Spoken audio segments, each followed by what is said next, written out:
Пухальскім. Похваленый Иисус Христос, вітаю вас, наши дорогие радыёслухачы. Сёння кожную пятніцу сустракаемся ў нашай студыі разам тутай з ксяндзом Дмітрыем Пухальскім, канцлерам Мінска-Магілёўскай архідыцэзіі. Сустракаемся дзеля таго, каб зглыбяць і пазнаваць кананічнае права Касцёла. А праз гэтае паглыбленне, пазнанне, а перш за ўсё праз выкананне гэтага права дзейнічаць у жыцці Касцёла, дзейнічаць у асвячальнай ласцы, якую Касцёл праз Касцёл нам Христос дае, і набліжацца да самого Бога. Похваленый Иисус Христос. Навеки вечные. Ксёндз Дмітрый, калі ласка, можа некалькі слоў адносін таго, што ў нас было і што нас цяпер чакае у сённяшняй праграме. Так, сапраўды, можа, астатнія две праграмы былі трошкі ў іншым фармаце. Так. Звычайна, це був не дыялог з ксяндзом Александром, просто быў мой монолог, такі, поэтому, можа, трошкі хутчэй прайшлі розныя тэмы. Вось, але мы размаўлялі пра фармацыю духавенства, перадусім, пра семінарыі, пра семінарыйнае жыццё, якія прадметы ў семінарыі бываюць, хто ў семінарыі выкладае, хто павінен быць у семінарыі, знешняя ўлада, ўнутраная ўлада, пра ўсё, як пабудавана гэта навучальная установа. Таксама гаварылі ў мінулай перадачы аб такім паняцці, як інкардынацыя духоўных асобаў. Можа, для людзей светскіх, можа, звычайных людзей тэма трошкі далекавата, але думаю, што адну перадачу варта было на гэта прысвяціць. Галоўная думка, якая там была, што не можа быць духоўных, так званы свагус, бездомных. То есть духоўных, якіх няма, скажем, як начальніка. То есть заўсёды духоўная асоба, яна адносіцца або да нейкай дыяцэзіі, або нейкага інстытута кансакраванага жыцця, таварыства апостальскага жыцця, ці да нейкай іншай структуры касцёльнай, якая мае права, скажем так, ажыццяўляць. Інакш кажучы, начальство заўсёды павінна быць. Так, конечно, без начальства. Толькі ў святого Айца няма начальства, яго начальства на гэтай зямлі, скажем так. Вось. Але пра святого Айца некалі будзем асобна казаць, бо, думаю, хутка мы ўжо падойдзем да таго моманту, калі будзем разглядаць паасобну функцыі касцёльнай іерархіі, пачынаючы, можа, ад святога Айца і заканчваючы парафіяльным вікарыем там, ці капеланам у шпіталі. Вось. А сёння хацелася яшчэ пагаварыць то, што называецца правы і абавязкі духоўных, у гэтым сэнсе канкрэтным, якія правы і абавязкі духоўных існуюць у касцёле. Напэўна, так больш-менш тыя рэчы, пра якія будзем казаць, людзі ведаюць, і духоўныя асобы ведаюць. Да? Трэба быць пабожным, трэба там пазумянасці. Часцей за ўсё ведаюць пра правы. Вось. Ну і пра абавязкі тоже, вось. А таксама, але бываюць па-рознаму. Натомест сёння хацелася проста паглядзець на гэтыя каноны, паглядзець на гэтыя прадпісанні. Гэта ўсё ёсць у праве. Каб ніхто не сказаў, а што я павінен? Павінен. Ёсць канкрэтнае права касцёла. А ёсць такое права, якое абавязывае ведаць гэта ўсё? Конечно. Конечно.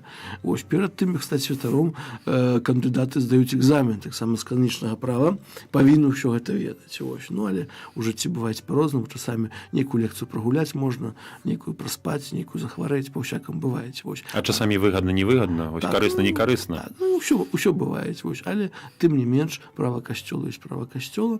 Дура лекс et lex. Дура лекс, сет лекс. А тут нават не дура лекс. Тут просто лекс, вера лекс.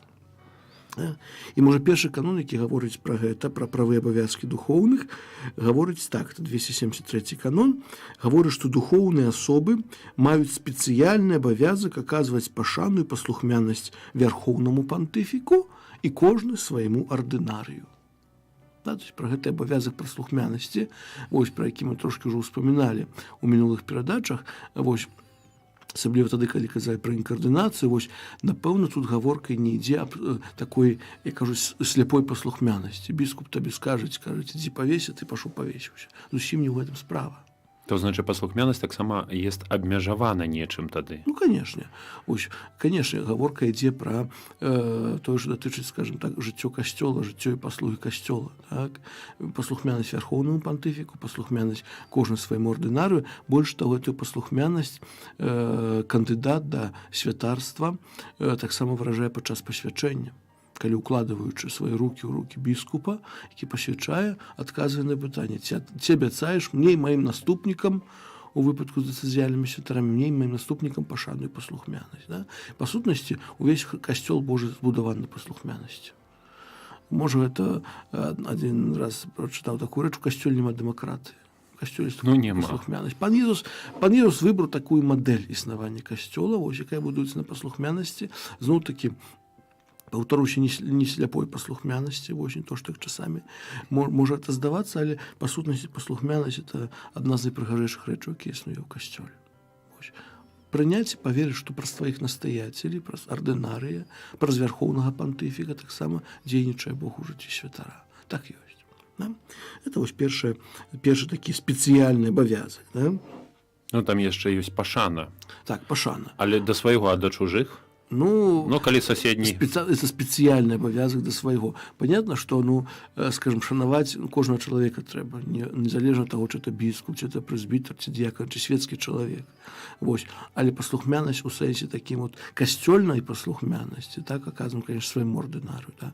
Калі, напрыклад, мне мой ардынарый скажа, трэба заўтрашняга дня паехаць пробашчам у нейкую парафію, я, конечно, по-чалавечы магу там трошки панаракаць, пабунтавацца, вось, але я з паслухмянасцю гэта прызначэнне прыму, таму што я абяцаў біскупу паслухмянасць. Ён, напэўна, лічу, што так будзе лепш. Так? Вось, таксама, калі вярхоўны пантыфік, напрыклад, некага мянуе біскупам, прызначае біскупам, можа падабацца, не падабацца, или, кажа, святому айцу не адмаўляецца. Так? Але гэта не па праву не адмаўляецца. Это так по звычаю. Так, але звычайна это паслухмянасць ёсць. Конечно, ёсць нейкія прычыны. Мне калі казалі, што заўсёды можна, калі не згодны, заўсёды можна размаўляць з настаяцелямі. Чаму так ёсць? Напрыклад, той самы біскуп прызначае сябе одну парафію, а ты ведаеш, што гэта парафія ў нейкай спецыяльнай мясцовасці знаходзіцца, дзе там нейкае іншае паветра, ты, напрыклад, не можаш там знаходзіцца. Напрыклад, па стану здароўя табе трэбуюць у нейкім, грубо кажучы, там, дзе быў вёска, лес і ціхае паветра. Бо хвароба такая была, напрыклад, што-небудзь іншае. Так, альбо можа, напрыклад, ёсць... Што здаеш сабе справы з таго, што не пацягнеш, што гэта занадта адказна. Альбо можа быць так, альбо можа быць нейкія жыццёвыя абставіны, напрыклад, бацькі ёсць, старэлыя бацькі. Ясна, што біскуп можа пра гэта не ведаўшы, там вышліце на парафію, да бацькоў будзе 500 кіламетраў, старэйшая матуля. Ясна, што натуральна, пака бацькі жывыя, біскуп прыслухаецца, калі папросіш, што вось эксцэленцыя можна, вось пакуль у такім стане бацькі, пакуль не жывыя, дзе-нибудь пабліжэй быць. Это ўсё па-чалавечы вырашаецца. Сапраўды, у касцёле няма такога вобраза біскуп, як нейкі невядомы чалавек, які нічога не разумее, заўсёды трэба размаўляць, вось. І нават права дае, будзем можа некалі пра гэта казаць, нават калі ты не згодзін з рашэннем біскупа, з дэкрэтам, з нейкім іншым адміністрацыйным актам, ты можаш падаць апеляцыю. Можаш падаць апеляцыю, больш таго, звярнуцца ў трыбунал апостальскай сталіцы. Калі ёсць нейкія абставіны, а біскуп не змяняе свайго рашэння. Зноў-такі права так пабудавана, што паслухмянасць паслухмянасцю, але ёсць зноў-такі і здаровы розум. Здаровы розум, ёсць тыя, і ёсць механізмы, якія, нават супраць, у жыцці ўсякае можа быць. Просто можа, скажем, не падабацца хтосьці біскупу, ён так чыста па-чалавечы захоча што-небудзь зрабіць. Усе людзі. Так. Але у касцёле зноў-такі ёсць механізмы, ёсць судовыя трыбуналы, якія такія справы таксама могуць рашыць. Ды біскуп будзе вытлумачыць, чаму так. Ось, альбо іншы настаяцель. Чаму так вырашаеш? Чаму не слухаеш святара? То есть, усё трэба будзе выслухаць. Усё-такі, каб гэта было. Поэтому гэта спецыяльны абавязак паслухмянасці, зноў-такі для добра касцёла. Для добра касцёла. Да? Наступнае. Толькі духоўныя могуць займаць пасады, для выканання якіх патрабуецца ўлада пасвячэння або ўлада касцёльнага кіравання. Гэта канон даволі зразумелы. Ясна, што, напрыклад, пробашчам парафіі не можа быць светская асоба. А адміністратарам? Таксама не можа быць. Ёсць там... Бо абавязак справавання святой мшы ў інтэнцыі парафіі спачывае на адміністратаре альбо на пробашчы. То, што у нас была практыка адміністратора, не хачу пра гэта казаць, там было выключэнне справа, скажем так, але з другога боку, бо асноўная функцыя пробашча парафіі — это функцыя душпастырская, цэлебрацыя святых сакраментаў. І нават ёсць канон, які гаворыць, нікому нельга сапраўдным чынам даручыць пасаду пробашча, хто не мае пасвячэння. Ясна, што панятна, што, напрыклад, канцлерам курыі можа быць светская асоба, толькі там ёсць зноў-такі гаворка ў праве, што ў справах, якія датычаць святароў, павінен быць святар. То есть, па сутнасці, тады трэба Двух канцлеров, альбо вице-канцлер. Ну да, тогда один для светских, а он, скажем, немає тарифной единицы. Вот, поэтому так, у нашей речаїсності канцлер знову-таки святар, хоча знову-таки для виконання чисто канцлерських обов'язків, таких як підписати декрет, ясно, що це світська особа може зробити. Тільки канцлер не тільки гэтымі речами займається іншими справами, і там, де справа йде об нейкіх святарських речах, там павінен быць святар, права гэта вымагае, нотарыусам у нейкай справе гэтак далей, ну тады там ужо трэба было б іншую асобу. Хаця ў заходнееўрапейскіх краінах здараецца такая, што ёсць нават пані канцлер, жанчына нейкія. Это можа быць. У Германії пані канцлер. Ну гэта ўжо інша. Ну так, у дзяржаве, не ў касцёле. Але для выканання якіх патрабуецца ўлада або пасвячэнне улады касцёльнага кіравання. То есть улады касцёльнага кіравання, генеральны викары, біскупскі викары, біскуп, ясно, что понятно, гэтымі асобамі могуць быць толькі духоўныя. По этой функцыі могуць выконваць толькі духоўныя асобы. Вось. І таксама духоўныя маюць абавязак, хіба што іх апраўдвае наяўнасць законнай перашкоды, прымаць і верна выконваць абавязкі ў складзе на іх ардынарыі.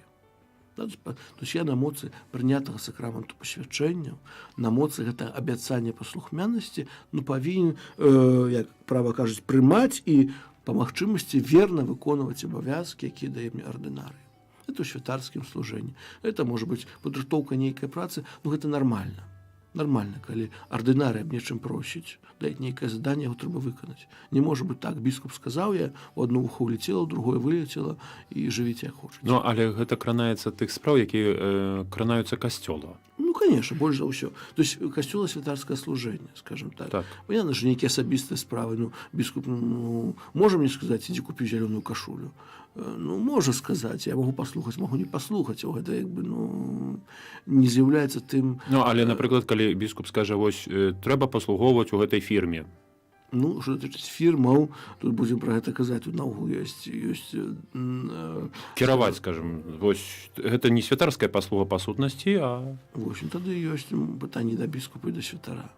Калі справа дойдзе да сігнатуры, будуць пытанні ўсіх. Вось, поэтому я кажу, тое, што датычыць непасрэдна святарскага служэння, то есть выкананне сваіх святарскіх перадусім абавязкаў, там, конечно, ёсць паслухмянасць біскупу. Вось, гэта справа такая. Далей, духоўныя асобы з-за таго, што выконваюць тую самую справу, менавіта будаванне цела Христовага касцёла, павінны быць з'яднаныя паміж сабою повязямі братства і малітвы і ажыццяўляць супрацоўніцтва паміж сабой згодна з прадпісаннямі мясцовага права. Зноў-такі, павінны быць звязаны повязямі братэрства і малітвы.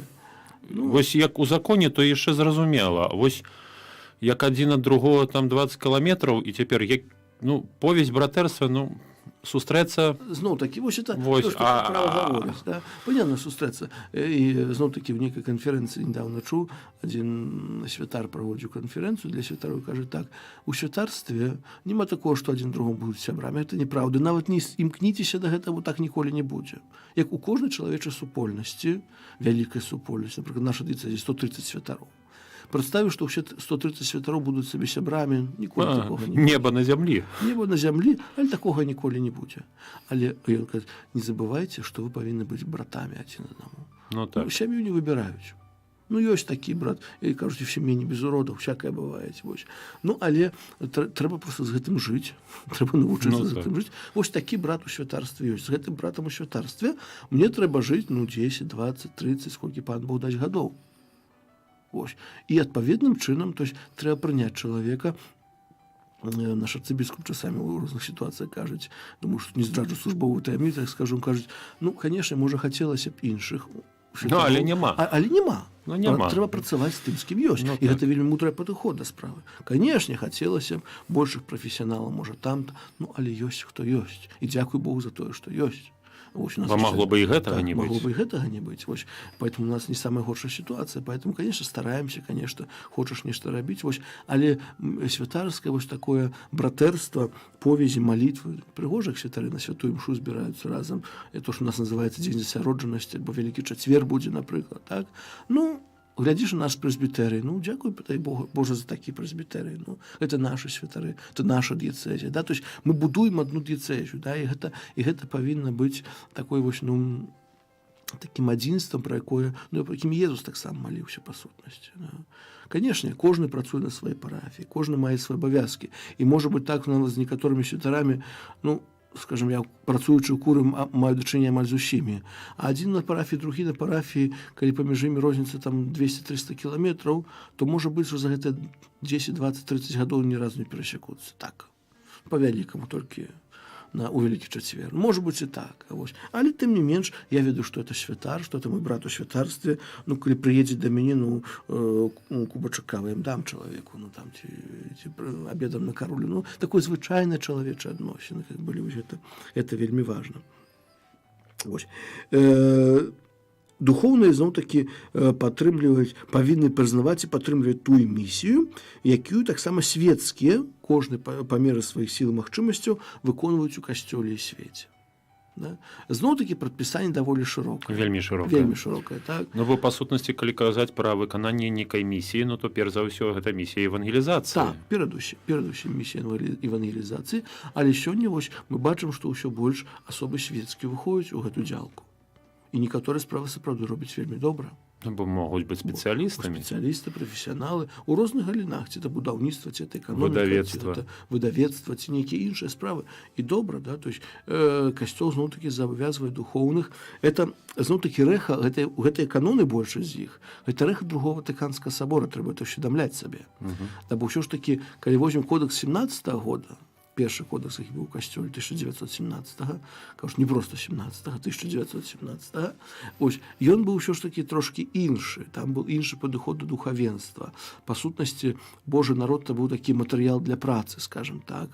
То есть былі пастыры касцёла, якія паставілі пасвіць авечак, да, і Божы народ, ну, скажем, светская асоба ў кодексе 17-го года мела вельмі мала правоў на амаль што нічога там светскі чалавек касцёл рабіць не мог. Не, сёння касцёл адкрываецца, зноў-такі рэха другого Ватыканскага сабора адкрываецца на гэту справу, і бачым, што гэта ў пэўных момантах бывае вельмі добра. Не заўсёды. Ёсць таксама... Бо розныя светскія, розныя духоўныя. Так, ёсць розныя светскія, розныя духоўныя, але тым не менш, вось гэты накірунак, да, то, што касцёл дае, то, што касцёл прапановвае, варта прыслухацца. Сапраўды варта прыслухацца. Далей. У сваім жыцці духоўныя асобы асабліва абавязаны імкнуцца для дасягнення святасці, як кожны чалавек, ясна. Паколькі з прыняццем святарскага пасвячэння яны прысвячаюць сябе Богу ў новай якасці, становяцца распарадчыкамі Божых таямніцаў для служэння яго народу. Да, то есть, з аднаго боку, мы ведаем, конечно, святары павінны быць святымі, кажам так, молімся аб святасці святароў. Ведаем, што святары з'яўляюцца распарадчыкамі Божых таямніцаў, распарадчыкамі Божых сакраментаў, але з другога боку мы ведаем, што сакраменты па сутнасці здзяйсняюцца, кажуць, экс-опера операту, то есть сакрамент з моцы Хрыста. З моцы Хрыста і па сутнасці не залежыць ад святасці распарадчыка. Да, то есть іншымі справамі. Конечно, які б ксёндз грэшны не быў, ім що адправіць, ім що адправіць. І хлеб і віно стануцца целам крывёю Хрыста. Паспавядаюць такі ксёндз, ну грахі будуць адпушчаны, пахрысціць, намасціць, усё іншае зробіць. Вось. Але тут гаворка ідзе аб такім персанальным, каб не быць аўтаматам да цэлебрацыі сакраментаў. Яны будуць сапраўдныя. Пан Бог сваё зробіць, напэўна. Толькі каб самі святары ўсведамляючы. Каб здзяйсненне гэтага сакраменту яшчэ нешта давала самому святару, а не проста вернікам. Перадусім самому святару, і каб святар быў свядомы таго, што ён не на фабрыкі гліну месяць, грубо кажучы, ці на заводзе, ці на будаўніцтве якім-небудзь, да, толькі ён тымі рукамі дакранаецца цела Хрыста, ў яго руках хлеб і віно становяцца целамі кров'ю Хрыста.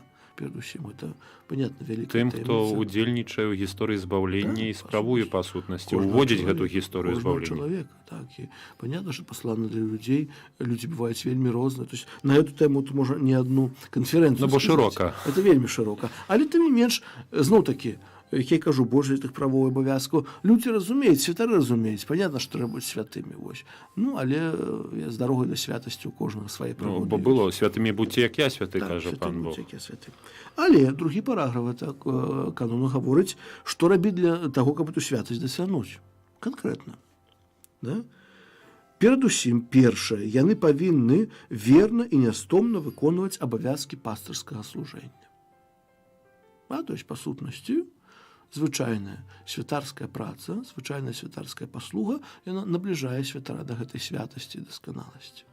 Калі святар верна выконвае свае абавязкі, верна цэлебруе святую імшу, катэхізуе, спавядае, то есть робіць тое, што павінен рабіць святар, права гаворыць, так ён, напэўна, ёсць, праз вернае выкананне сваіх пастырскіх абавязкаў становімся бліжэй Богу, што дай Божа. Ну, бо прыпадабняецца да Хрыста, па сутнасці. Конечно. Далей, другое. Яны павінны насычаць сваё духоўнае жыццё з двайнога стала, святога Пісання і Еўхарыстыі. Таму вельмі моцна заахвочваецца святароў, каб яны штодзённа цэлебравалі Найсвяцейшую Еўхарыстыю, а дыяканаў, каб штодзённа удзельнічалі ў гэтай ахвяры.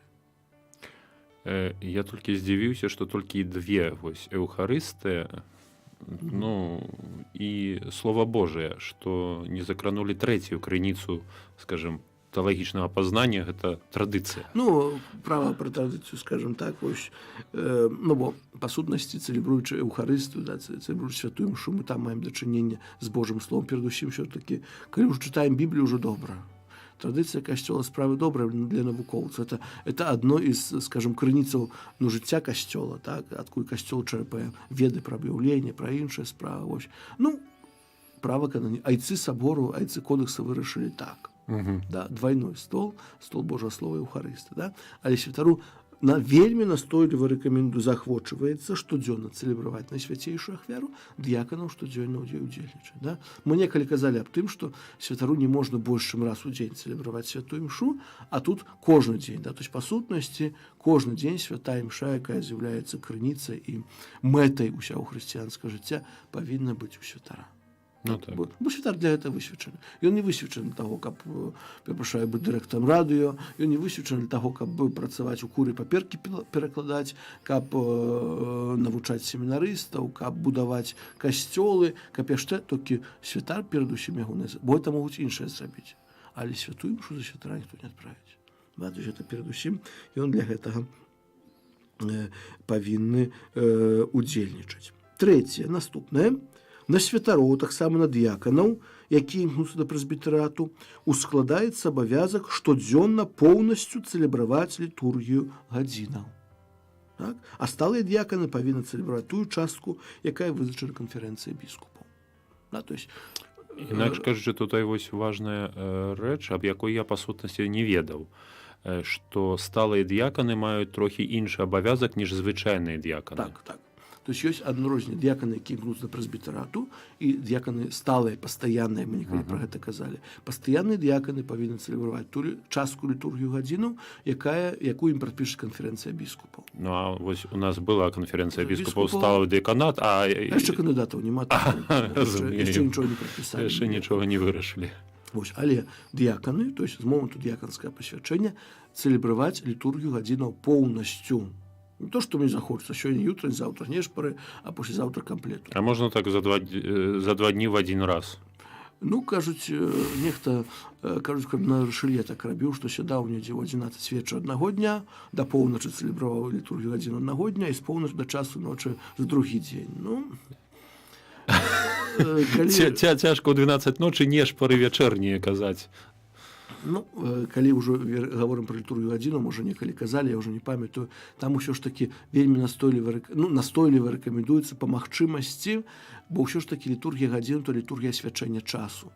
Значит, па магчымасці цэлебраваць гадзіны ў адпаведнай пары дня. То есть, калі это ютрань, то это раніца. Ясна, што раніца паняцце, кажуць, расцяжымае. Ну, да палудня, да абеда, каб ютрань не падгаварыў. Ну, альбо малітва паўднёвая. Паўднёвую, там і наперад паўднём, у поўдзень, або пасля поўдня. Ну, вось так дзе-небудзь. Ну, напэўна, бываюць, розныя сітуацыі, толькі што важна ведаць, што абавязак цэлебрацыі святой літургіі гадзінаў поўнасцю, ён важнейшы, чым абавязак прытрымлівання гэтых пор дня. Ну, можа быць, так, у мяне адзін раз так здарылася, калі ў 10 вечара было пані адкрый мае вусы. Ну, так цэлы дзень, але ну, ў 10 вечара пачаў, то ўсё было гадзіна чытання, ютрані, ўсё падрад. Ось, але тым не менш, бо гэты абавязак ён важнейшы, чым прытрымацца. Да, то есть атрымаецца прытрымлівацца адпаведных пораў добра, калі не, ну, трудно, тады ўжо Бо пан Бог паглядзіць, ну хто ж такі святар, ну ты цэлы дзень працаваў, ну добра, маліся хоць цяпер, вечарком сабе, уключыў таршэрык, лампачку, так, і пані адкрыў мае вусны і пашоў увесь брывіяр. Можна і так вось. Але абавязак штодзённа поўнасцю цэлібраваць літургію гадзінаў, і гэты абавязак зноў-такі мы бачым пры ўдзяленні сакраменту пасвячэння. Біскуп пытаецца разам з паслухмянасцю, ці хочаш ты годна штодзённа цэлібраваць літургію гадзінаў у інтэнцыі касцёла і ўсяго свету. Бо это зноў-такі малітва свячэння часу. І вось тут я хацеў бы дакрануцца да разумавання цэлібрацыі літургіі гадзін. Бо з практыкі святарскай вынікае вельмі часта, што я гэту літургію гадзін малюся чытаючы. Але ж вельмі часта бывае такая сітуацыя, што тая самая малітва літургіі гадзін можа быць слухаючы.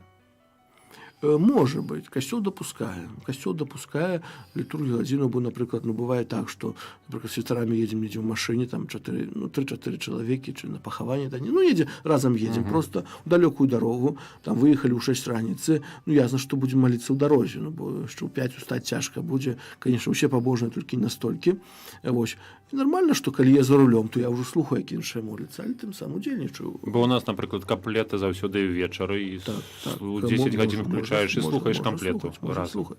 Вось таксама ваши польскія калегі заўсёды, калі ў Польшчы еду, слухаю польскае радыё Марыя, там многія гадзіны брывіярыя, і ўжо ведаючы, а каторай гадзіне просто ўключаеш, бо як цэлы дзень з рулём, сапраўды уключыў, паслухаў, памаліўся, мець эту інтэнцыю малітвы, канешне. Далей. Таксама яны павінны ўдзельнічаць у рэкалекцыях, духоўных практыкаваннях згодна з прапісаннем мясцовага права. Наша мясцовае права забавязвае святароў раз у год, па меншай меры, удзельнічаць у рэкалекцыях, так званых святарскіх.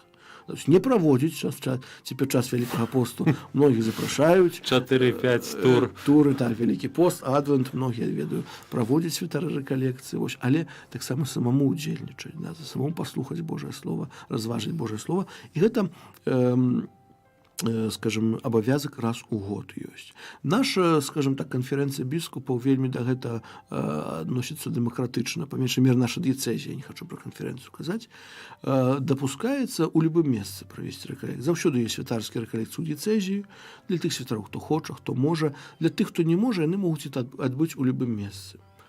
Можа, у кляштары якім-небудзь, вось, у адзіноце дзе-небудзь паехаць. Для гэта трэба ўсё ж такі ў куры адпаведную спраўку правесці. Вось, ведаю, што ў іншых дыяцэзіях, напрыклад, польскія мае калегі, яны хаця бы кожны другі год ты павінен у дыяцэзіі правесці рэкалекцыі. Да? То есть адзін год можаш недзе там паехаць у кляштар, у горы, куды-небудзь да манахаў, пасядзець, памаліцца, папрацаваць як хочаш, але кожны другі год ты павінен быць у сваёй дыяцэзіі. Да? У нас такого прадпісання няма, вось толькі раз у год рэкалекцыі павінны быць. Вось, такім чынам святары таксама ўзрастаюць у сваім духоўным жыцці. І астатні абавязак, які з гэтым звязаны, гэта заахвочваецца ўжо не заахвочваецца, каб духоўныя асобы рэгулярна аддаваліся разважанню, часта карысталіся сакраменту пакаяння, аддавалі асаблівую пашану Багародзіцы Дзеве, молячыся святы ружанец, і карысталіся іншымі сродкамі асвячэння, як агульнымі, так і асаблівымі.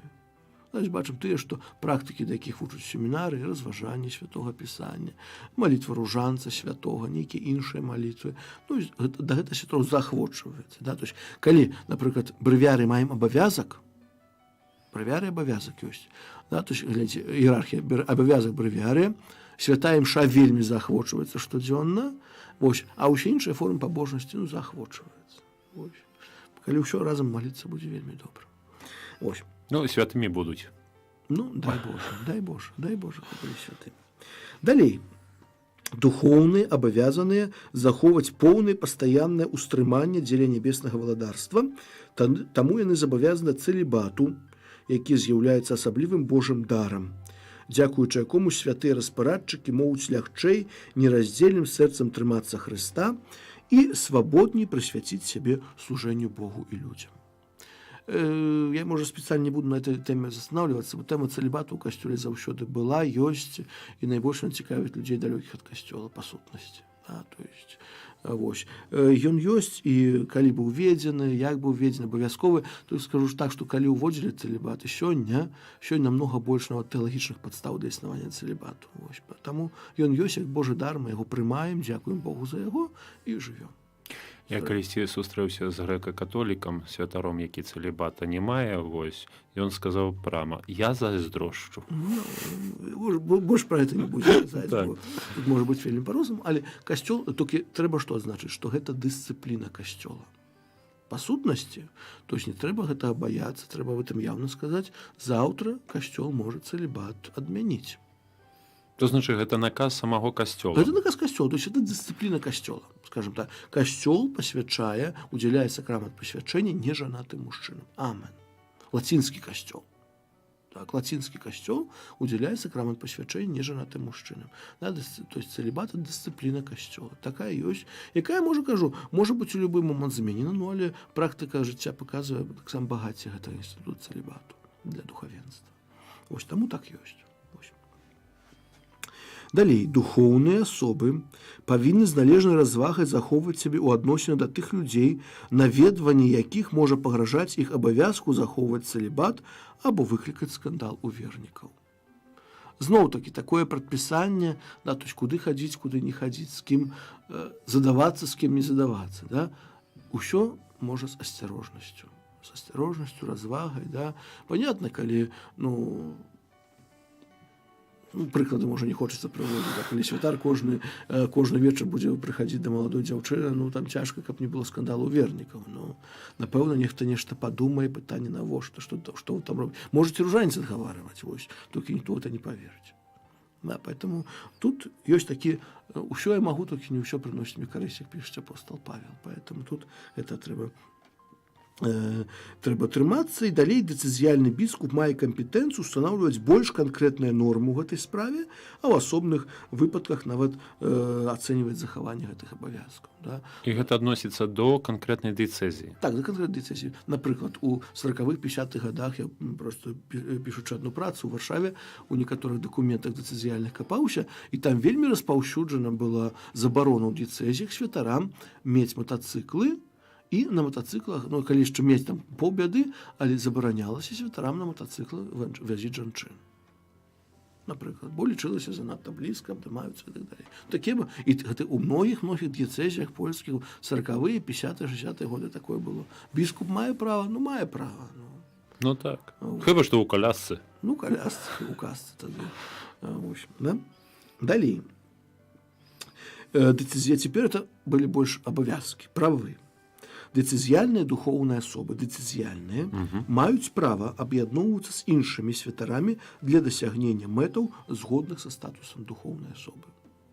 То есть ёсць, напрыклад, некаторыя могуць быць аб'яднанні духавенства, напрыклад, збіраюцца святары. Згуртаванні нейкія такія. Разам. То есть для дасягнення мэтаў агульных, альбо якія не пярэчаць статусу духоўнага. Напрыклад, ведаю, збіраюцца святары разам, ідуць дапамагаць старэйшаму святару якому-небудзь. Так, збіраюцца разам, ось ідуць, там, не ведаю, спавядаць у дзіцячы дом, напрыклад. Што-небудзь такія. То есть тое, што не...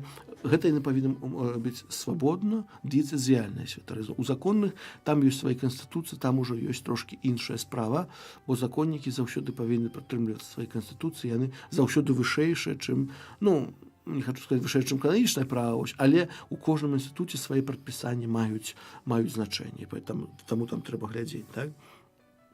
Вось. Дэцызіяльныя духоўныя зноў-такі павінны высока ацэньваць перадусім тыя аб'яднанні, якія, маючы зацверджаныя кампетэнтнай уладай статуты, праз годны належным чынам адобраны спосаб жыцця і брацкую дапамогу садзейнічаюць дасягненню імі святасці ў ажыццяўленні святарскага служэння, а таксама садзейнічаюць аб'яднанню духоўных паміж сабою з іх біскупам. Зашмат. Па сутнасці, то ёсць такія, Беларусі не ведаю, аб'яднанні духоўных асобаў, якія... Братства закладаюць, так званыя. Па сутнасці, братства, да, то есть... Напрыклад, братства святого Михайла Арханёла. Напрыклад. Але духоўных асобаў, братства розныя бываюць. Так, але тыя, якія у нейкім моманце яшчэ не пайшлі, як нейкім чынам палатынцы і так далее, вось, але па сутнасці арыяністы, бо гэта група святароў, якія на самом пачатку была аб'яднана некай мысллю альбо некім кірункам агульніковым.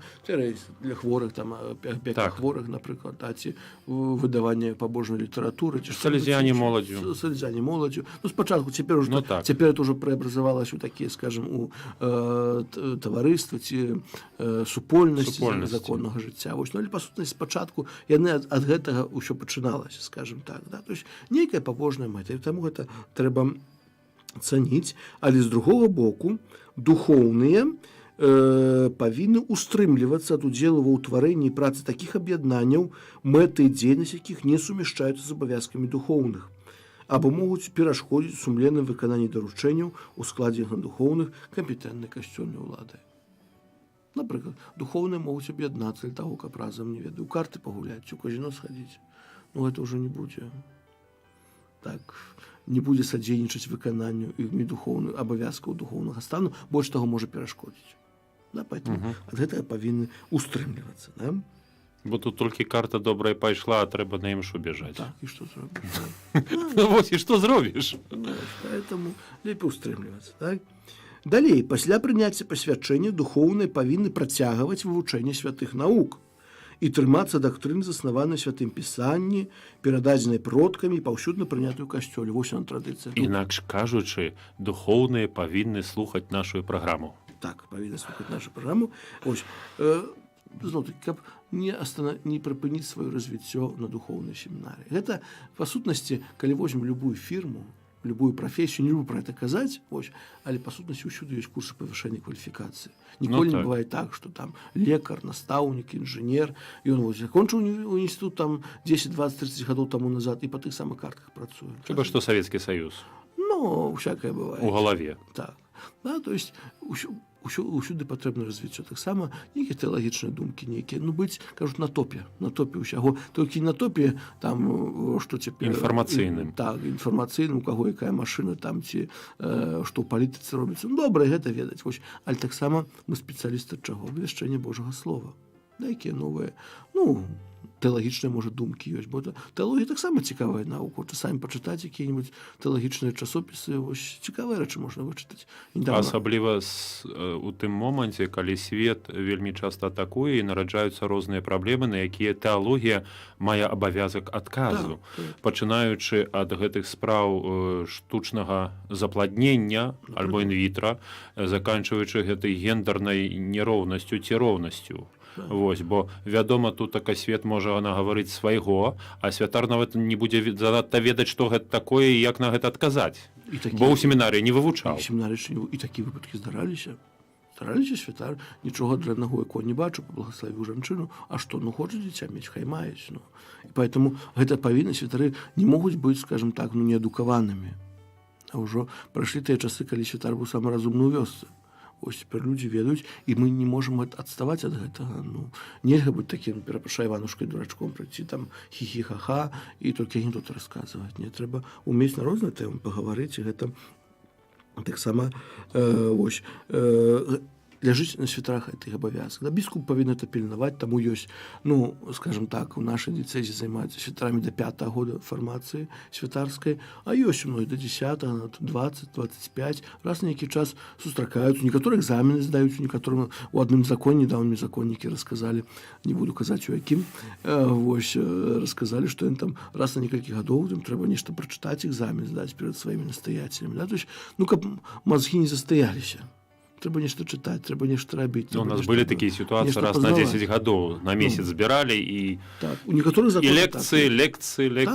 некаторых законах так ёсць. Раз на 10 гадоў збіраюцца. Там недзе там паехаць, нешта. Ну, трэба, будучы святаром, таксама трэба клапаціцца, ну, добра, пабожна адправіць святую імшу, это важна таксама, але мы зноў-такі, бо тут гаворка заўважылі пра дэцызіяльныя духоўныя асобы. Да? Дэцызіяльныя святары, якія жывуць па сутнасці ў свеце, на якія таксама павінны, ну, быць адукаванымі людзьмі. Адукаванымі людзьмі перадусім, так? Далей. Настойліва рэкамендуецца духоўным асобам якая-небудзь форма сумеснага жыцця, а там, дзе яна існуе, належыць яе па магчымасці захоўваць. Да, то есть, да, мы кажем, святары дыцэзіяльныя, ну, па сутнасці, па аднаму асобіна у нас жывуць. Вось. Ну, касцёл ўсё ж такі заахвочвае нейкую форму супольнага жыцця. Зноў-такі это ўсё павінна акрэсліць біскуп або канферэнцыя. Да? Калі, ну, я тут не буду здраджваць, можа, за многа ўсяго былі некаторыя справы не заўсёды, калі святар жыве па аднаму, асабліва калі вялікія адлегласці паміж святарамі, не заўсёды гэта выходзіць для дабра святару. Асабліва калі маленечкая парафія, ён далёка, ён адзін, усякія выпадкі бываюць, вось таму, ну, касцёл эту магчымасць даець, вось, дай Божа, каб біскупы таксама ім карысталіся і нешта ў гэтай матэрыі зрабілі, так скажу. Вось далей. Духоўныя асобы, якія прысвячаюць сябе касцёльнай службе, заслугоўваюць такое ўзнагароджванне, якое адпавядала б іх стану, а таксама прымаючы пад увагу як саму натуру дадзенага служэння, акалічнасці месца і часу, дазваляла б ім заспакайваць свае ўласныя жыццёвыя патрэбы, а таксама справядліва аплачваць працу тых, хто аказвае ім свае паслугі. Вот канон 281, параграф 1, гаворыць, што духоўная асоба... Кожны працоўнік... Так, павінен мець зарплату, якая, ну, павінен па справядлівасці. Па справядлівасці належыць. То есть, калі я прыхожу на працу, працую там 5-8 гадзін у дзень, там, напрыклад, 40 гадзін у тыдзень, грубо кажучы, то яшчэ субота, нядзеля, я маю права на справядлівае ўзнагароджванне. Вось, справядлівыя, конечно, да? Зноў-такі, каб я мог заспакоіць свае патрэбы, нешта пайсці купіць, адзенне, там, ежу сабе, скажем. А калі вось узнагароджанне ежай, натурпрадуктам? Ну, вельмі добра. Яшчэ добра. Яшчэ лепей. Яшчэ лепей. Не, толькі вось, ну, усякае бывае, сапраўды бывае вельмі па-ўсякаму, але таксама, каб я мог, як кажуць, справядліва аплачваць працу тых, хто аказвае святарам свае паслугі. Ну, всякое бывает, конечно, там, як, например, великая плебания, там, ці что-нибудь, ну, звычайно ёсць, ну, как гаспадыня, жанчына, якая займаецца гаспадарствам, якая падрыхтуюць, там есть, якая можа прыбярэць дома. Ну, заўсёды, як жанчына это робіць, ну, заўсёды неяк так выглядае.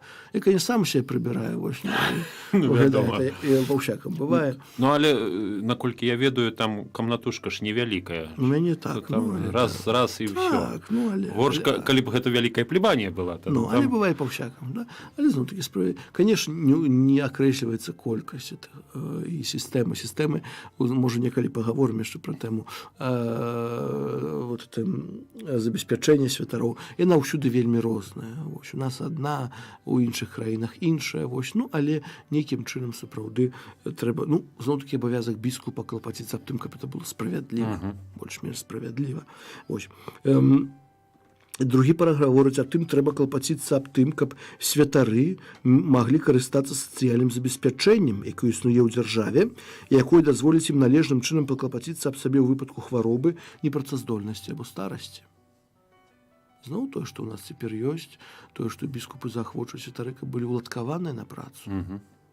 Так? Святары ўладкаваны на працу, мае тыя, ну, мінімум, што мінімум, якая зарплаты ёсць, такія ёсць, вось, ну, але нешта маюць, можа звярнуцца ў шпіталь, так, можа звярнуцца хвароба, непрацадольнасць, старасць. Пакуль у нас, дзякуй Богу, святары ўсе малады, у нас старэйшых, ну, вельмі мала святароў, ну, але 10-20 гадоў пройдзець, той, каму сёння 50, будзе 70, а там, дзе 70, там ужо і хваробы нейкія прыходзяць, ніколі так, непрацаздольнасць, не кожен пан Бог дасць ласку памерці пры алтары, цэлібруючы святую мшу. Бывае вельмі па-рознаму. Зноў-такі, будучы ў Польшчы, ў Італіі, розныя выпадкі бачу, ось, як святары заканчваюць сваё жыццё. Ну, конечно, крыж, хвароба, які пан Бог дае, ну, кожнаму сваё, мы ніколі не ведаем, як это будзе. Но, але тым не менш, каб таксама святар меў нейкае сацыяльнае забеспячэнне. Да, у нас часамі кажуць, ой, па знакомству нешта. Ну, праходзяць тыя часы, калі ўжо па знаёмству нешта робіцца. Да, то есть, сапраўды, вось гэта, то есть, сацыяльны пакет, тое, што і сацыяльнае забеспячэнне, ну, павінен таксама быць усё. Альбо, як вельмі часта бывае ў дыцэзіях, ёсць спецыяльныя месцы для святароў старэйшага ўзросту, альбо хворых, якія, скажам, дыцэзія забяспечвае. Так, так. Ёсць так званы дом для састарэлых святароў. Вось. Таксама нейкае месца. Я думаю, што некалі і нашым дыцэзіям трэба будзе пра гэта думаць. Так. Вось. Зноў-такі, паўтаруся... Супольнага жыцця, супольнай працы, супольнага таксама... Там ёсць медыцынскі персанал, які глядзіць. Вось, это ўсё-такі старэйшыя людзі. Калі там пасля 75-80, ну, грубо кажучы, старэйшыя дзядулькі. дзядулькі, якія патрабуюць дапамогі, якія, можа, не заўсёды могуць там самі сябе абслужыць. Ну, всякае бывае у жыцці. Вось таму, ну, гэтыя справы, зноў-такі, але гэта заданне біскупа, якія павінны рабіць у гэтай матэрыі таксама, каб сацыяльнае забеспячэнне святароў было. Вот. Жанатыя дыяканы, пастаянныя, сталыя, зноў-такі поўнасцю прысвяціўшы сябе касцёльнай службе, зноў-такі заслугваюць узнагароджванне, дзякуючы якому яны маглі б забяспечыць утрыманне саміх сябе і сваёй сям'і. Аднак тыя, хто атрымоўваюць узнагароджанне сваёй грамадзянскай прафесіі, якія выконваюць цяпер, паклапаціцца аб сабе і аб сваёй сям'і за кошт даходу, які атрымуюць з гэтай прафесіі. Ну, бо чым тут можа ісці гаворка? Ёсць дыяканы, нават жанатыя, сталыя, і практыка распаўсюджана ў Еўропе, калі яны поўнасцю працуюць у касцёле. Зноў-такі, могуць пры куры, могуць у карытасе, напрыклад, не ведаю, шафёрамі на парафіі бываюць часта. Ну, такія вось функцыі пры парафіі выконваюць, але людзі жанатыя, людзі сямейныя. І таксама за хрысціяніна, напрыклад, так, за хрысціянам часта дыяканы могуць быць. Так, яны зноў-такі павінны атрымліваць узнагароджванне, якое яны, ну, маглі пракарміць сям'ю сваю. Так? Альбо бываюць людзі, якія, напрыклад, ну, дыяканы прыходзяць у нядзельку паслужыць, толькі яны працуюць лекарамі, напрыклад, выкладчыкамі недзе. У Польшчы вядомы такі тэлежурналіст стаў сталым дыяканам варшаўскай дыцэзіі з першых. Вось. Да, то есть понятно, што яны працуюць з панядзелка па пятніцу дзесьці там по сваёй прафесіі, прыходзяць у нядзелю, ну, я за паслугу справуюць пры алтары. Так, у гэтым как бы тут нічого такого. Тут няма працы, ёсць паслуга. Так, ёсць паслуга, служэнне дыякана, сакрамент ёсць, яны яго ажыццяўляюць. Тут ужо, як бы тут у гэтым выпадку, калі яны, скажем, не поўнасцю у касцёле працуюць, да, то есть маюць свае нейкія працы, яны маюць абавязак з гэтага ўтрымацца. Конечно, заўсёды, як ён спробуе штосьці даць, ну, добра, дзякуй. Вось, ну, это не даць. Але патрабаваць уже не могуць. Патрабаваць не могуць. На жаль, вот так вдвоем яно хутка час ляціць. Вось, на жаль, у нас час таксама заканчваецца зараз. Хацеў бы падзякаваць і маю надзею, што далей будем працягваць вось наше пазнанне. Хацеў бы цяпер звярнуцца толькі да нашых шаноўных радыёслухачоў. Нашы сустрэчы зараз адбываюцца ў прамым эфіры. Это азначае, што кожны з вас мае магчымасць таксама патэлефанаваць і задаць сваё пытанне. Таму, калі ласка, заахвочваю, бо кожны з вас слухае, і не толькі ў мяне нараджаюцца гэтыя пытанні. Мне здаецца, што таксама і ў вас розныя пытанні ёсць. Таму ёсць гэтая магчыма, ёсць гэтая нагода дзеля таго, каб пачуць адказ на тое, што вас турбуе. Хацеў бы падзякаваць шчыра ксяндзу Дмітрыю Пухальскаму за тое, што ён прыходзіць, дзеліцца сабою, сваім часам, сваімі ведамі, вось, і заахвоціць таксама слухаць і пазнаваць гэтыя веды дзеля таго, каб набліжацца да Бога, выконваючы вось менавіта тое, аб чым мы тут і гаворым. Похвалёны Ісус Христос. На векі вечныя.